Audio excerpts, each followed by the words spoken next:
This is the wet room. So the video shows you how to set it up. But basically what you want to do is you need to fold it, crease it, the tiles to run it into there. So you can have a slope running down, and obviously you need to break it there like an envelope. So you've got a slope going that way and from the other side and also there. So I'm going to show you how to do the set out of that and the cuts as well. So basically what you're trying to achieve is all the water running back into the tray. The only way you can do that is if you fold it like an envelope. So if you can see I've done the cuts, that's a crease. So that's slightly higher again. That's how you achieve the slope. It doesn't have to be a big slope. That's probably running down about 15 mil. That's all. But you've got to crease it there, as you can see when you cut up the tails. So what I'm going to do is I'm going to show you how to do that, how to set it up, and the cuts. Okay, so the early part of the video, you may notice, you can always go back to it, is the cut, the fold starts there. Okay, on that joint there, I'm going to do a pencil line. And also, I'm going to bring the cut kind of about 10 mil from the wall, because I've actually got another tile coming down. You really could do it, you're better off trying to get, if you can, 10 mil on the tile. You don't want it like to a point, because it's going to, it has a tendency of breaking when you come too close to the edge, unless you've got a table saw.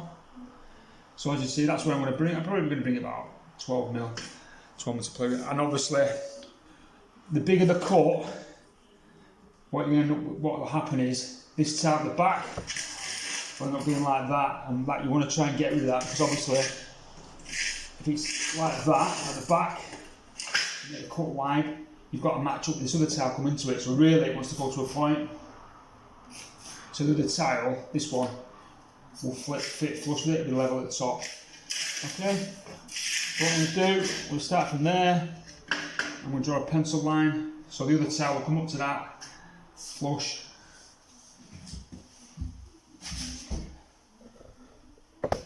So just do a pencil line on that one. It might be a bit confusing at first, but it'll all make sense when I've done all the cuts. So that's that cut, and obviously that cut from there,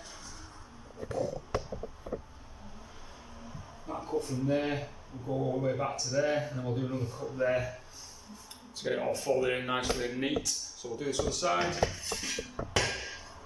again, from there. Now I'm probably gonna, that's part of the damp proofing, sort of water ingressing in. So I'll put a bit of, what do I use? Flash band actually. Flash band does the trick. And obviously I've used self-leveling and gone over the top of it, so it's not going to get in. Any water's not going to get in there. So again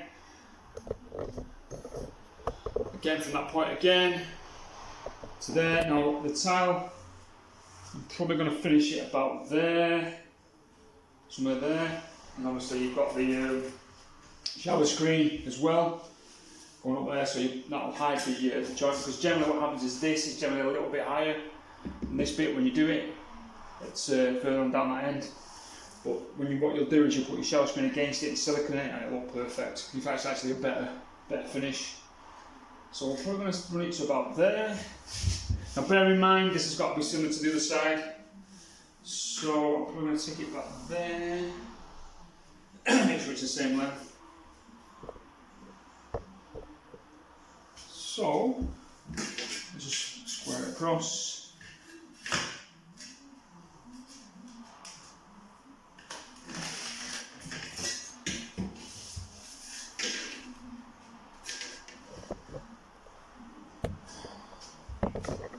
See that? Again, just do a pencil line around there.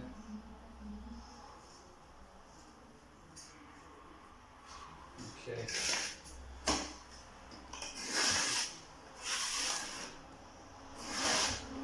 So basically that's what you set up now. So what we'll do now is we shall start the cut, and we'll do that now.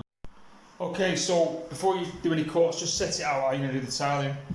You don't want any, when you do the cuts, you don't want any like really narrow pieces that side there when you're doing all the rest of the cuts. So you really want decent sized pieces, so set it out the way it should work out. Now I've set it out, I'm going to do the tile. I'm going to go centre in the middle there, the trap. So that's my tile I'm going to use. So what I'm going to do now is I'm just going to put some pencil lines in, as I showed you earlier. And what I'm I'm going to do now is set it up and then I'm going to draw a pencil line on the tile, and that is going to be cut. So that's to my line.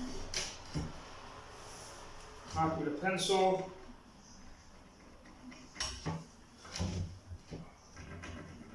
And that's going to be a straight edge on there, and I'll cut it with the tile cutter. Now what you want to do, you cut all your tiles first, and then you can set them.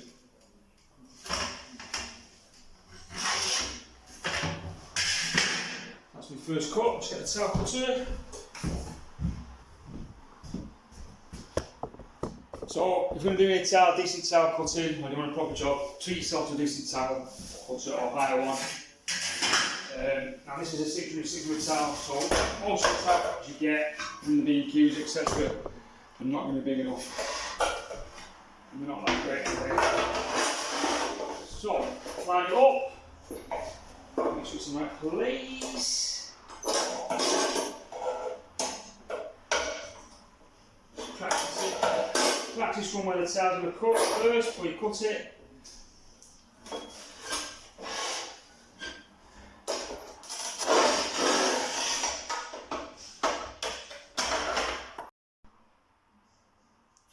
So obviously now the opposite. So obviously I've cut both angles, the angles should be exactly the same.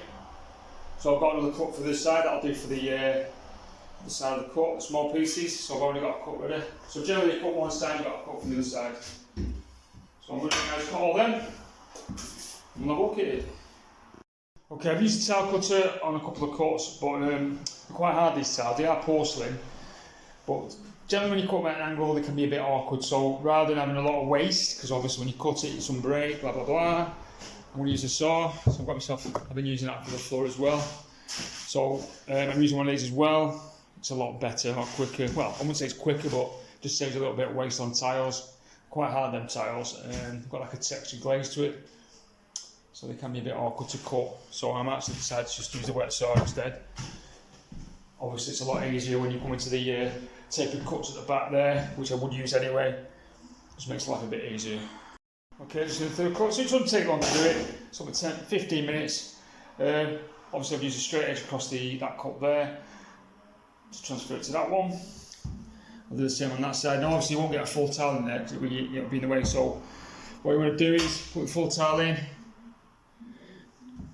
mark it. You can just measure the distance from there to there, maybe get a bevel or something, just get the angle right, or just use an offcut, should be fine. You'll figure it out, it's not rocket science. Okay, this is going to be the hardest piece at the back. So we're going to extend the piece through, line it up from there, and then that piece then we'll cut it from one piece, which will come down here, we'll joint it there, and then we'll have another piece there, triangle piece there, and then I'll have another piece there, and then obviously you're going to fold it down. I'll put a little bit exaggerated when you get the gist of it. So that'll be tilted up, so the water will run down into there, and obviously at the back as well, it'll tip slightly up at the back, and again there. So it's all being folded, so we're getting the crease, in that way obviously we can fold it and move the water into the trap, because that's the only way you can do it in a wet room. You've got to tilt the floor up. Alright? I'll do the cuts now. I won't bore you with the cutting them. See how many I can do without breaking it. Shouldn't be a problem. I'll use the wet saw anyway. Okay, so I've done all the cuts. It took me about an hour and a half. Just taking my time with it. Those are difficult cuts on the back. So as you can see, I've got 1-2 pieces around the back there on either side. All the cuts have been done. Like I said, you've got to, from the tray, you're sort of like coming up at an angle at a ramp. So the only way you're going to do it is if you come at an angle and you can fold it in like an envelope to get that shape. So that's a tray really running down into there, into the waist. Now, obviously the tile's a little bit longer, so to speak, at the top. So we've got a bit of a ramp because that tile won't match up with that now, it's a bit high. So that's not a problem. So what we're going to do is, I'm going to cut it there, and the tile cuts all the way along, and then just break it so that'll come down a little bit, so we'll get that lower flat and the tile comes along. Now, if you do something like this, you've got to put that back in. You can't just throw it away and put a full tile up to it, because you'll lose your lines then. So always work to the full line of the tile like I said, I've got to snap it to let it work into the other tiles. So what we'll do now is we'll get a mix on, bed these in, and we're away. Okay, that's been set up. Stuck them down with some flexi. You're going to use quite a bit on there to get it perfectly flat. Put quite a bit on, and then just bedded them down level. Make sure you get a straight edge as well. You don't want any dips in the middle there, and obviously the same this way as well. So you're better off just setting it up with your flexi underneath it, adhesive, and then you just put a little bit more than you normally would do on a flat floor, and then you can just push them down, set them up to the straight edge. There you go, all done. That's set in. Just wants grouting now. Give it a grout. On this side, you will find there's going to be, obviously you've got to run this down that way, and obviously the floor level, you try to match up to that. Sometimes it's not, you're not going to get it every time, but don't worry about that because I've already allowed for that. Because my shower screen will go up against that edge there, so that'll go right across. As I said before in the earlier part of the video, you're really going to, sometimes it's really difficult to cut a wedge-shaped tile with a tile cutter. But that's not an issue because the screen's going to go over that, the shower screen. So if you allow for that in your cutting and stuff, don't worry about it too much. You'll get rid of that when you put the shower screen on, and you just silicone it on, that'll be all covered up, not a problem. And there you go.